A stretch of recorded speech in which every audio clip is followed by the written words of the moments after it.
కార్వాన్లోని పూలే జయంతి వేడుకల్లో పాల్గొన్న BRS MLC Kalvakuntla Kavitha necklace road పరిసరాల్లోని పూలే విగ్రహాన్ని ఏర్పాటు చేయాలన్న ప్రభుత్వ యోచనను స్వాగతిస్తున్నాం. ముఖ్యమంత్రి రేవంత్ రెడ్డి ట్యాంకు బండపై కాసేపటి క్రితం విగ్రహ ఏర్పాటుకు స్థల పరిశీలన చేశారని తెలిసింది.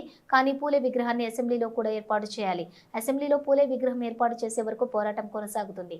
తెలంగాణ జాగృతి సామాజిక న్యాయం కోసం పోరాటం చేస్తున్న సంస్థ ఉమ్మడి ఆంధ్రప్రదేశ్లోనే దీక్ష చేసి అసెంబ్లీలో అంబేద్కర్ విగ్రహాన్ని సాధించుకున్నాం. అసెంబ్లీ పాస్ చేసిన బీసీ బిల్లులను కేంద్రం ఆమోదించేలా రాష్ట్ర ప్రభుత్వం ఒత్తిడి తేవాలి. రాష్ట్ర ప్రభుత్వం అఖిల పక్షాన్ని ఢిల్లీకి తీసుకెళ్లాలి. 42% రిజర్వేషన్ల సాధన యుద్ధం ఇక్కడ ఆగదు, ఢిల్లీ వరకు వెళ్తుంది. కులగణన సరిగ్గా జరగలేదని అనేక మంది ఫిర్యాదులు చేశారు. తమ వివరాలు సేకరించలేదని లక్షలాది కుటుంబాలు చెబుతున్నాయి. కాబట్టి కులగణన వివరాలను గ్రామాల వారీగా బహిర్గతం చేయాలి. ఇవన్నీ న్యాయమైన డిమాండ్లు. ప్రభుత్వం ఖచ్చితంగా పరిగణలోకి తీసుకోవాలి. చేయడం జరిగింది. మేము తప్పకుండా దాన్ని స్వాగతిస్తున్నాం. పూలే బొమ్మలు ఎన్ని ఉంటే అంత మంచిది, కానీ ఉండాల్సిన చోట కూడా తప్పకుండా ఉండాలి. అసెంబ్లీలో ఖచ్చితంగా ఉండాలి. అసెంబ్లీలో పూలే విగ్రహం పెట్టేంత వరకు కూడా